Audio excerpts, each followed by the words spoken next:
post this, much to my chagrin. No, chagrin is when you, I think that's not what I mean. I'm not a fan of recording and posting the Zoom sessions, but I was told I have to. So you said number 3, I only have, and maybe I consider it, you know, I've got questions 1, 2, 3, and 4 for both of them. Oh, yeah, sorry. Although I meant on the assignment where we have 4.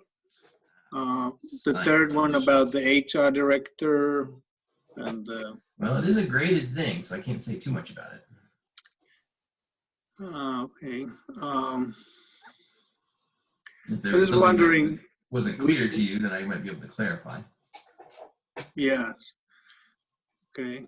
I saw some videos that actually had something similar, but not quite the same. Should this be, I mean, I don't know if you can say anything about it, but if you can say anything, is there like any particular of these models that we've gone through this week that we should be using for that one? Because it seems like it could be a couple of different ones to use to try to figure it out. Well, it's part of question 3, which means you should focus more on the second set of slide, the part 2 chapter. Questions 1 and 2 are always from part 1. Questions 3 and 4 are always from part 2. Okay, yeah, that makes sense.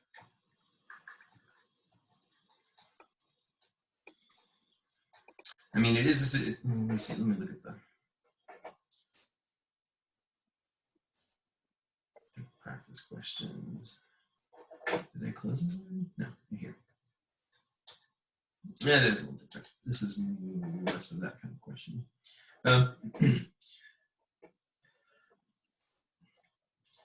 mean, you can look through the part 2 set of slides and then come back here and say, well, what is this question asking me to do? So you've got this company, and it's currently hiring attorneys, but it's considering hiring these paralegals. So you already are introduced to the idea that you've got 2 different types of employees that the company is considering hiring, either all attorneys and no paralegals, or 4 paralegals and some attorneys. So if that helps you to narrow down a little bit where within the part 2 set of slides it's referring to. Yep. Yeah, I think it does. Yep. All right.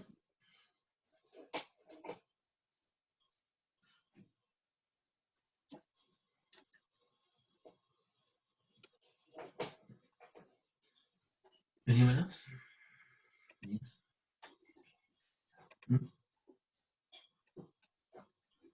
I have another one if nobody wants to go yet. Go ahead. Everyone else is being quiet. So this is for the slides that are the main slides, 4.1. The slide number 8, the equation over there with the table. Is that equation something that is very specific for that table? Is it maybe coming from the trend line, or how does somebody put together that equation? I basically created the equation first and then made the table from that equation. So if you went and clicked in the table somewhere, and let's see, this is not one of those. You'd have to go in and make a new, I guess I can do this on this sheet here. A lot of the times, the tables that I have here are tables that you can edit the data and it will show you exactly what it is, but I'll have to go and do this like this. So, but if you were to, well, I'll do it this way. If I just typed in this equation, equals 40 times L plus 5 times L squared minus 0.5 times L cubed. And let me make this thing a little bit bigger just so we can see it. So I just typed in the equation that I'm referring to here. 40L plus 5 times L squared minus 0.5 L cubed. And if I use that equation all the way down, I guess it's rounded a little bit. So if I were to plot this, I probably wouldn't get it exactly unless I have a typo somewhere, but I don't think so. 5, yeah. Let's see. So if I were to draw this and then throw a trend line into it, I guess it wouldn't be exact if those numbers are a little off. Third order equation. Yeah, so it's not exactly the same. I've got numbers that are a little bit off. So let me do this though. Actually, should I force my intercept to be 0? Yeah, it's still a little bit off. So my numbers are not perfect here. I think what I probably did is I probably used this equation and then just kind of rounded the numbers off to give you the numbers that are on the slide itself. So it was more a situation of, I'd have to go back and whenever I made these slides to try to remember what I was doing. But I probably had the equation first, and then I used that equation to come up with these numbers in the table. And then again, use that equation to derive the equation for average product and marginal product. And then just filled in the numbers that fall out of those equations. So it wasn't a situation where I had the data first, and then I did a trend line and got the equation out of that. So probably start with the equation first. So in a real life situation, company trying to do this, they would probably have the data first and then create an equation from there and forecast the future. Probably, because if we go to next week, I think the first part of next week is production and cost estimation. So if I, let me see, it would be my to-do list. Oops. It would be the to-do list here. If I can look at my slides, part 1 slides. So yeah, estimating the short run production function. So it's essentially what we'll probably do next week, at least next week's assignment, is that, yeah, you might end up just starting with these numbers, and you'd say, well, how can I get an equation out of that? Yeah. So yeah, you would just say, well, if I've got an equation like this, then again, you can run a regression, you can do the trend line sort of thing. And you could get your equation out of it that way. Gotcha. Thanks. If you have one, you can usually generate the other. If you have an equation, you can usually generate the table. If you have a table, you can usually generate the equation. Yeah. It's those half tables that are hard. I don't know. I don't know if I said it in the lecture video or in any of the practice supplemental videos, but yeah, tables like this, you're kind of given a table with partial information and you have to fill in the rest. In grad school, so I remember doing this sort of thing in my undergraduate classes. And so when we got to graduate school, we were in one of our classes and he spent, I don't know, maybe 15 minutes going over a problem like this in class. And the rest of it was all complicated equations and difficult stuff. And so we got to where we were studying for the test, and my friend started going over these kinds of problems where you just fill in the table. And I kind of blew it off. I was like, yeah, that's undergrad stuff. He's not going to ask me that on the test. So I blew it off, and I didn't even think about studying it at all. And of course, it showed up as one of the 4 questions on the test, and I had no idea what was going on that one. So I got I'm trying to remember, on that test, I think I got a 37%, which was a B minus. And then the next test, I did a little better. I managed to get a 70 something percent, 74, 76% on the next test, which ended up being the second highest grade in the class on that test. So 76% was the second highest grade. And so he gave me an A triple plus, getting my 76% on that next test. So it was a learning curve in graduate school because I always kind of felt like in undergraduate, if you felt like you understood 85% of the material, you'd probably get a B in the class. Whereas in grad school, there's just so much stuff that they throw at you. There's no way you're going to be able to absorb it all. So you can still get a 76% on a test and still seem like you aced it. I didn't feel like I aced it, but I guess it's enough. And there are videos in the supplemental playlist that go over both of these problems. So if people were wondering about that, we could go over it again if someone wants to, but there are videos out there for those. Let's see. For the assignment question 2, how do we solve for TC without knowing what those things are.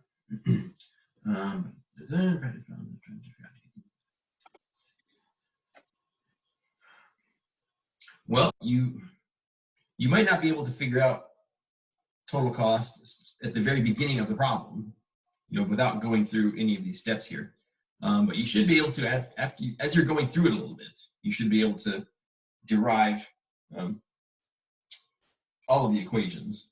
So, I mean, even in part B, ask you to have a graph of total variable cost, which you have, and total cost, which I don't give you a column for, but you should be able to figure out even up to that point. So even once you're in a little bit into part B, you should be able to figure out what total cost is and what all these other ones are too.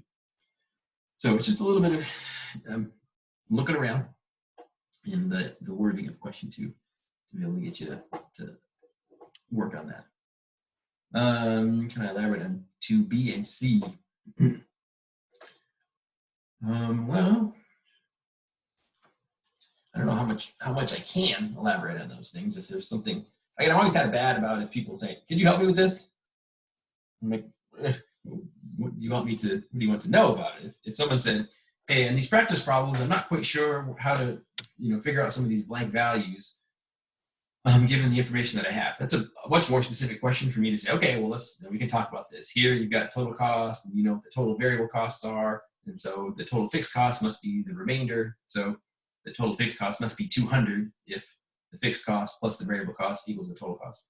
So if you ask me a specific question like that, I have much more leeway of knowing how to help you. But if it's just a thing like, I don't know how to do this, a lot of the undergrads will always come to me and say, "I don't understand this chapter." And I always say, well, first of all, what you just stated is a sentence. It's not a question. So I would just say, "Oh, okay." If you're just telling me something that you know about the world. Something I know about the world is that I don't understand this chapter. "Oh, okay. Thanks for telling me." But if they say, "Hey, could you help me understand the concept of supply and demand and where equilibrium is and how you know where the equilibrium price is?" There's a question I can actually help you with. So for this part B, again, I'm telling you what the fixed costs are. I'm asking you to draw 2 graphs. The reason that we do that is because if you looked at the, let's see, I got it before 1. If you look in, there we go. If you look at the units that are being used, and let's do the cost picture. If you look at the units that are being used here, the horizontal axis is always the same. So the units of output, 100, 200, 300, that's the same for both the totals graph and the average marginal graph. So 100, 200 units of output. Same thing, same horizontal axis for both of those. What's different though is the vertical axis. So in the total cost graph, I've got 5,000, 10,000, 15,000. So it goes up pretty large. Whereas if you go on the average marginal graph, it only goes up to 100. I go up to 120 with some of these things. So if you could imagine putting this data that only, all these curves are doing things in the realm of, 20 to 120, put all that into this chart, well, your average and your marginal curves are going to be really squished down at the bottom here. You certainly wouldn't be able to figure out what's happening with the curvature of these things. They just all look like pretty much a horizontal line at the bottom because they're all getting squished within the realm of $0 to $100. So you wouldn't be able to really tell what's going on, which is why I'm asking you to draw 2 graphs. You need to have one graph that has basically looks kind of like this with your total cost, total fixed variable cost in here. And then your other graph hopefully will look a little bit something like this. You've got your average and your marginal curve in there. Again, if you get something that looks radically different from these, send me an email. I guess if you have curves that are sloping down or doing something crazy, then look it over. You might have put a negative sign in where you wanted a positive sign, or you put in a plus sign where you wanted a negative sign, something like that. But it should be relatively straightforward. I try not to give you guys too many curveball questions. It might not seem like that, but I try not to. Suppose that the government imposes a $75,000 property tax hike on all businesses. How will that affect your 2 graphs? Which cost curve will be affected and how? So you'll have to think to yourself, and don't say anything in the chats. Don't express your thoughts out loud in the chat. But you have to think to yourself, okay, now that there's this, now that the government is doing this, how does that affect our costs?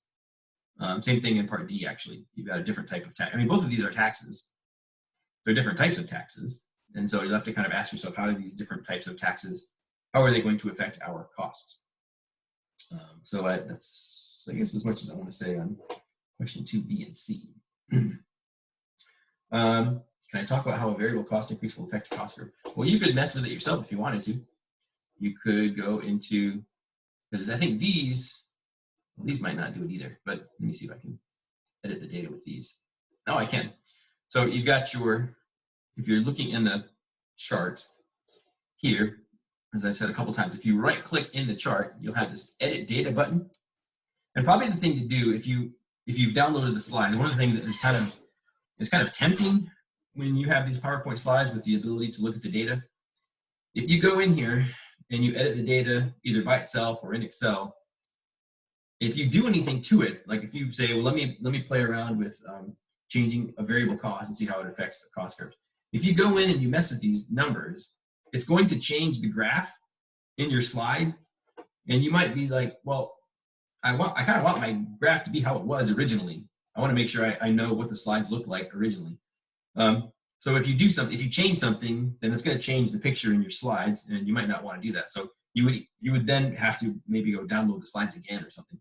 So I would usually say if you want to mess with the data that's in here, if you want to play around with the numbers, then probably the thing to do is you can open the data in Excel, then maybe copy it and just open a brand new sheet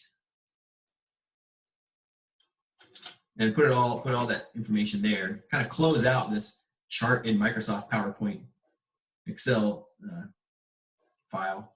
Just close that out completely. So then your graph will still be there. And then you can mess around with this and you can say, well, let me look at this. And I can see if I draw this, I get a similar picture. Okay, it looks similar. This graph looks similar to this graph. Then you can go in and say, well, let me change these numbers around. You could, do it whatever you wanted to do with it. And at least if you do that, then you know you're not going to sort of mess with the underlying picture from the slide itself. But again, yeah, if you wanted to see how a variable cost increase will affect cost curve, you're more than welcome to go in and play with these pictures. You might not need to do that. You might just be able to think yourself and say, well, what do I think will happen if there's a certain type of change in the costs? How might that affect the curves? And again, you could play that sort of mental game with yourself and say, what do I think would happen if these variable costs change like this? And then go ahead and play with these tables, with these charts here, like I just showed you, and see if what you thought was actually correct.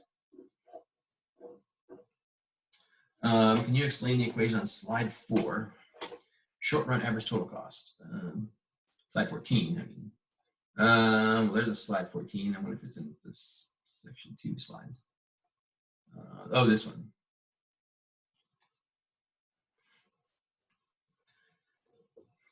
Maybe I'm not sure.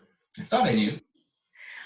It's actually slide 14. It has an equation. I think, hold on. It says slide 14 on my end. My short run average and marginal cost table. I'm still sharing my screen. It could be. Is it not this? Is it this part 1 set of slides? Yes, is that exactly that is. Okay. That's it. So I guess I was trying to relate it to question number 4 on the assignment. I was just trying to get the breakdown of how. So the fixed cost, the 6,000 stays the same. So the average variable cost. Okay, that mathematical rate there. Can you break that down for me? On the slide here? Yes, please. I've got and I'm going to hope that I use the same. Yeah, so I'm using the same equation starting way back in slide 11. So I'm starting with this as my total cost equation. That's going to kind of be the foundation that runs through all of these tables and all of these slides. And so for this table where you have the total cost, and I'm trying to get the total fixed and the total variable cost from it. The first thing I noticed, I guess just going back to slide 10 with my equation, your total costs have these 2 components in it. You've got the fixed costs that don't change based on no matter how much output you produce. Right. Then you have these variable costs which do change depending on how much output you produce. Mm-hmm. So if I look at an equation like this, and again those ideas, those concepts, I guess I can I probably explained it in the video that a variable cost might be the electricity that your company uses to run. So if you're producing more output, if your machines are running more, if your computers are running more, then you're going to be using more electricity. So the more output you produce, the more electricity you're going to produce. So that might be a component of your variable costs. As far as your fixed costs go, maybe the light bulbs in your parking lot, because those come on every night, whether your company is operating or not, whether it's producing a lot of output or very little output. The parking lot lights come on every single night, or the sprinkler for the grounds around your office building. Those come on no matter if you're producing a lot of output or very little output. So you could consider those things to be fixed costs. So I think for most people, just the concepts are probably pretty straightforward, distinguishing between what would be a variable cost, what would be a fixed cost, or what would be a variable input versus a fixed input.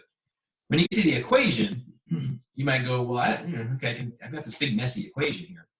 But you can sort of tease out what is going to be the fixed cost portion of it and what's going to be the variable cost portion of it. Because, again, by the definition, the fixed costs don't change, do not vary with the output. Right. So no matter how much output you produce, whether it's a lot or a little, these fixed costs are always going to be the fixed costs. Right. Well, in this equation, whenever my output changes, then, well, this first term means that if my Q changes, there's going to be an effect on TC. If I increase my Q, then there is going to be a change to TC because it has this term in it. It's going to be 4 times Q.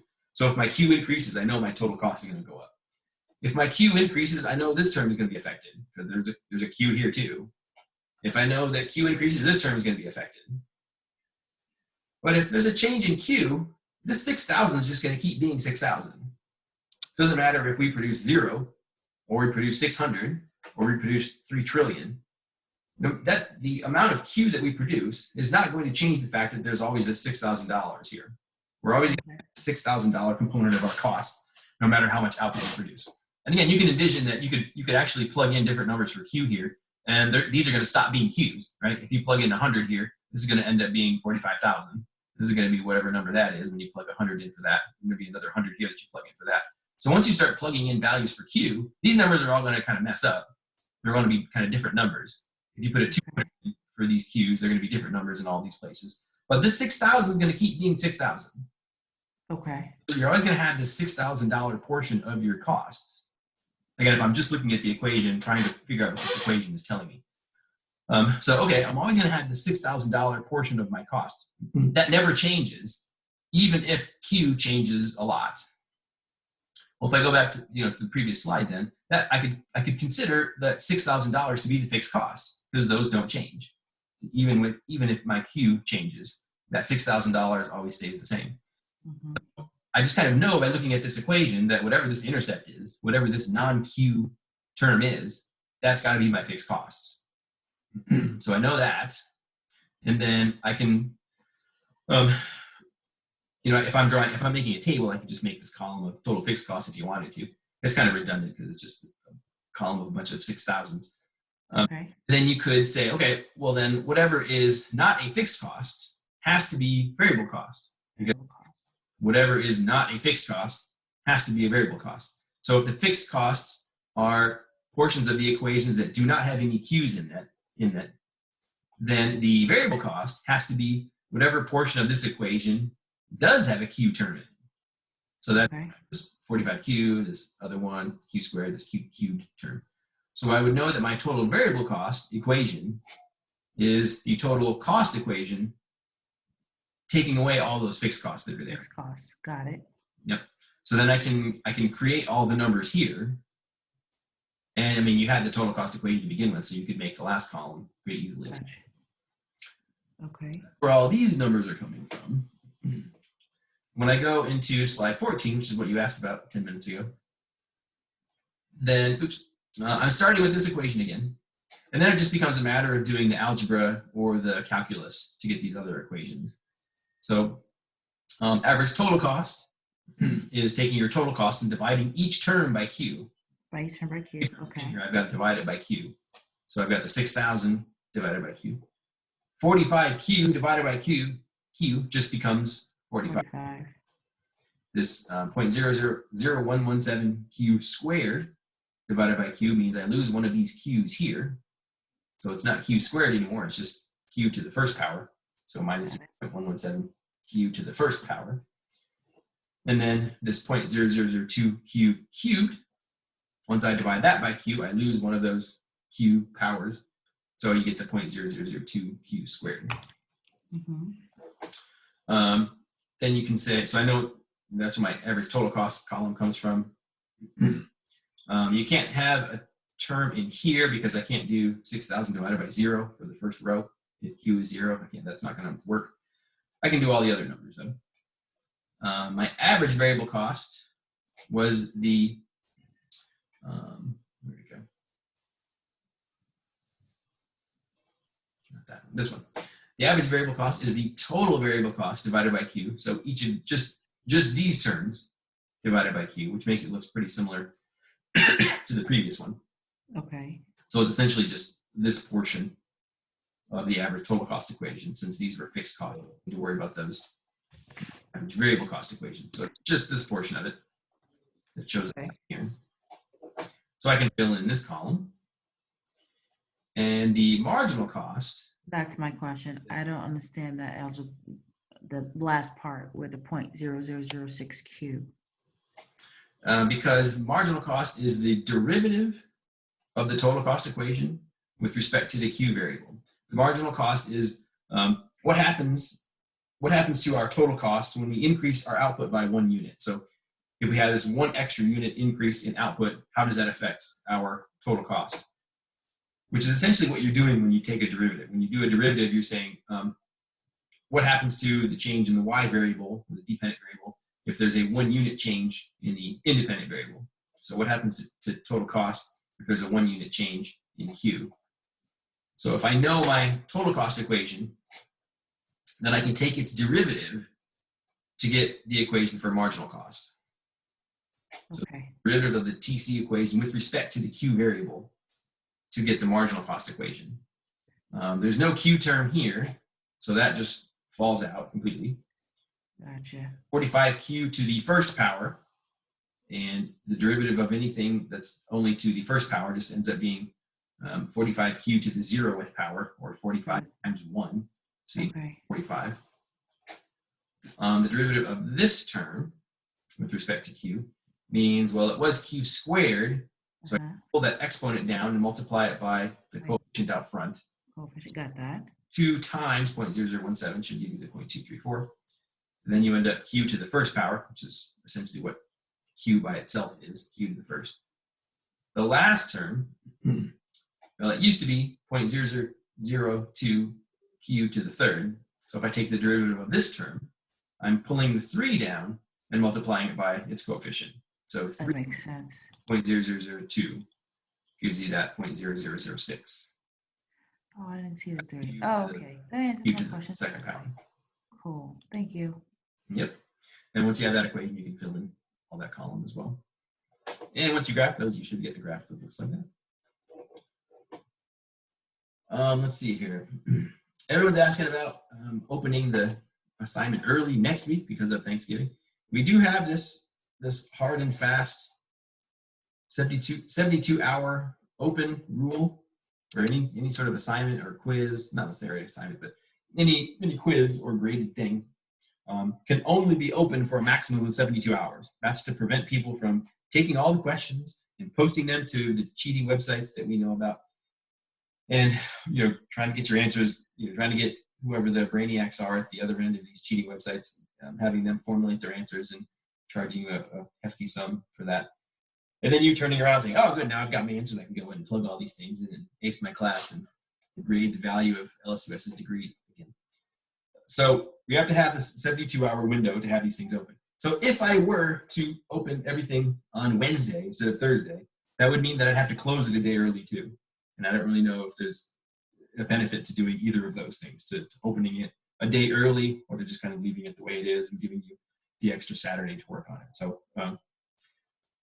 again, I can assume that people want me to open it Wednesday and keep it open for 4 days instead of having it only open for that 3 days. But we want to make sure we can maintain our integrity. And the cheating websites don't take the day off for Thanksgiving, so they're still willing to take your money from you and provide you answers even over the Thanksgiving break. So we got to keep our 72-hour window in effect. Are we looking at diminishing returns? Are we looking at marginal cost? Usually, yes, we had a bit of a discussion of this yesterday. So if you wanted to, if I go over it too fast, you can look over. It was pretty early on in the yesterday's video, if I remember. You could go back and look at yesterday's video to see where we might have talked about it. But the idea of diminishing returns, increasing returns, teamwork phase, crowding phase, this was all, why am I not finding it now? I guess here it is. Yeah, it all does rely on looking at the marginals. It relies on looking at the marginal. That's not good. When this guy still awake? I think I heard him say something. But yeah, it does look at the marginals. So if you were to do one more of something, if you were to hire one more person, then what happens to the increase in output that results from hiring that extra person? So in the table here, I delineated it by looking at the brown section or the beige section versus the pinkish purple section. And so if you look at, a lot of times, sometimes I kind of quickly will describe this as the first person allows output to increase by 48.5. The second person allows output to increase by 54. Yeah, he's still awake. The third person allows output to increase by 56.5. Let me just alert my wife to his being awake.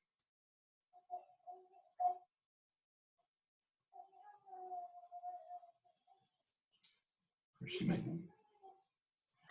be busy eating dinner or something now, so he's sitting up. Oh, his brother's gonna come get him. Let's see if he can help. We've got the 2-year-old in the room with the 8-year-old. He's off to do something. And then we've got the 11-year-old and the 6-year-old together. So yes, so we look at the marginal. You can either look at the marginal products, as I do here, figure out the teamwork phase versus the crowding phase, or you can zip way down to slide 16, which is a helpful slide for other things you need to do this week. You don't just need to look at marginal product to figure out whether you have increasing returns, decreasing returns, diminishing returns. Usually we look at marginal product for those things, but you don't need to. You could also look at marginal cost, because the idea of increasing returns, teamwork phase, or decreasing returns, diminishing returns, crowding phase, they're all just describing the degree of efficiency or productivity when we're producing things. So if you're becoming more productive, then that has to feed through to the production side of things. So you can look at marginal product for that. But it also should feed through as far as efficiency goes. If you're more efficient, that should be felt both on the production side and on the cost side. If something is more efficient, it should be less costly also to produce. So you can look at either of them. You can look at marginal cost or marginal product. And he's still sitting up in his crib. And the 10-year-old, he's not going to, or the 9-year-old is going to be a little upset because he got woken up. What's he fussing about, though? Do you know why he's awake? He's asking for the password so that You can't find it? Yeah. Okay. I'm being called away, so I'm going to have to, let me stop my video, and I'll pause the recording. And I'll be back in a second. All right. The pacifier slipped inside his little zip-up sleep sack thing, so he couldn't find it. He was curious about where it went. So, all right. Hopefully that helped with that one. Any other questions from anybody?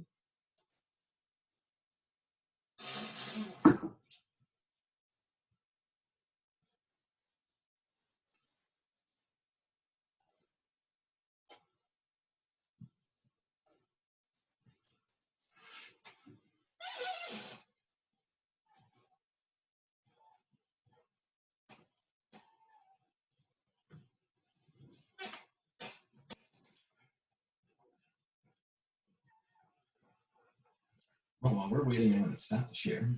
I'll keep the recording though, but I'm going to try to delete some more of these junk emails that came in today about, I don't know, if any of you become an academic, you will get, if I can find a good one. I think they always come early in the morning.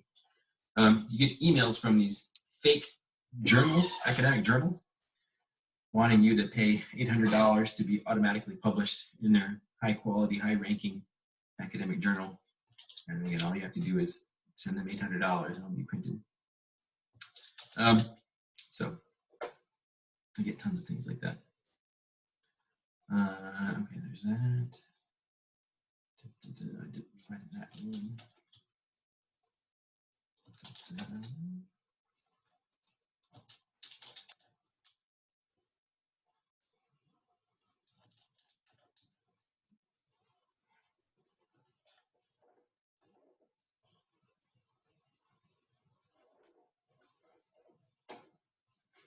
Not a lot of questions this week. People must be acing the ideas. Explain question 3. We did a little bit of it earlier, and again, I can't say too much beyond what is. If it's just a kind of a clarifying question, I can explain that, but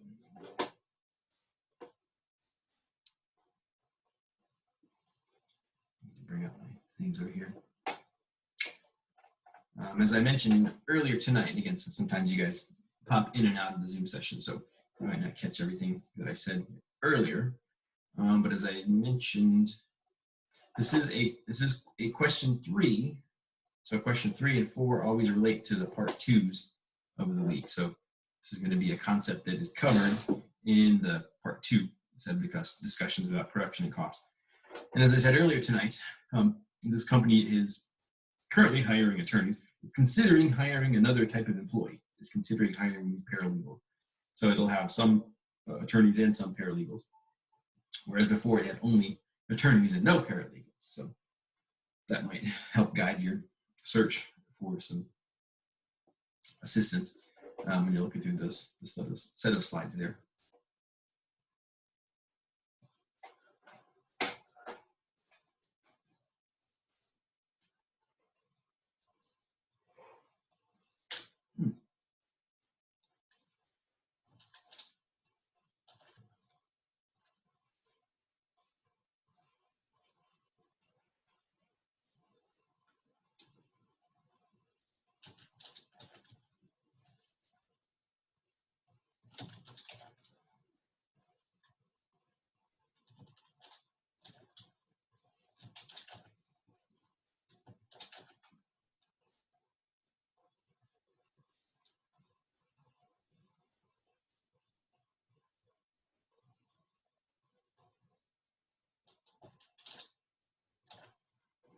All right, caught up with those.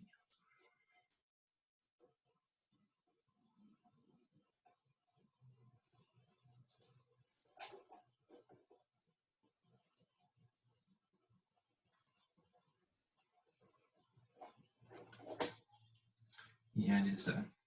He was looking for his passkey. It fell inside his sleep sack, so he was wondering where it was.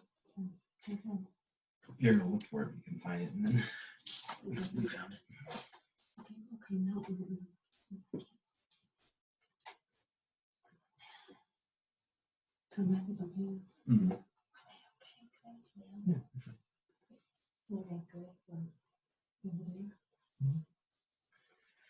They had, you guys get to hear, I had to push pause, I guess, for domestic conversations.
Question 3 be solved without creating a table, similar to the table we completed for practice problem 1.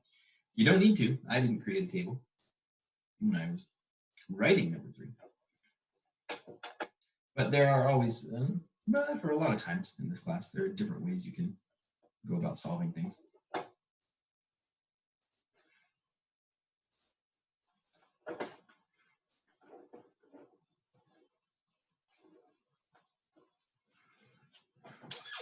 Anything else? We ended early last night too, which is kind of unusual. But I usually assume that on the Thursdays, once the assignment opens, that people are going to stick around a lot longer, or there'll just be a lot more people there. But it's a pretty good group when we started, but everyone seemed to leave fairly quickly.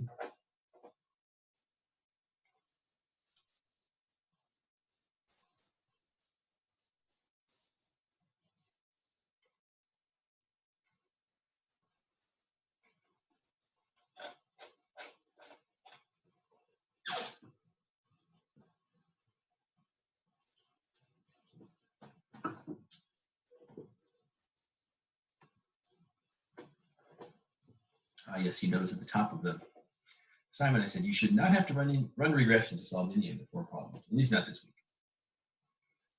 week. Next week we probably will, since we're doing production and cost estimation.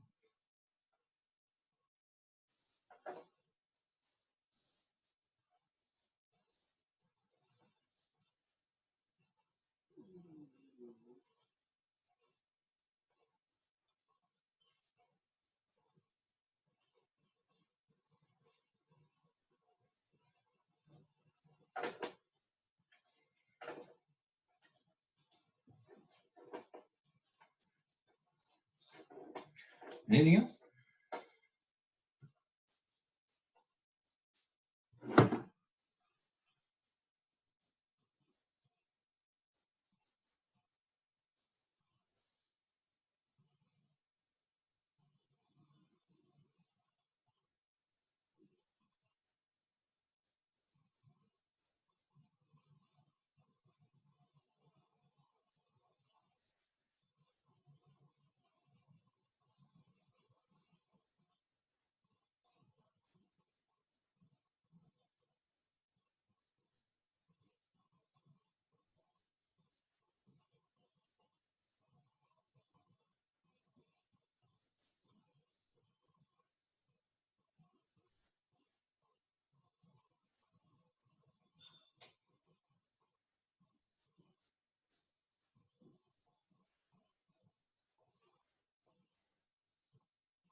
Question 4, it certainly does ask you to talk about a long-run average total cost curve and the same company with different short-run average total cost curves.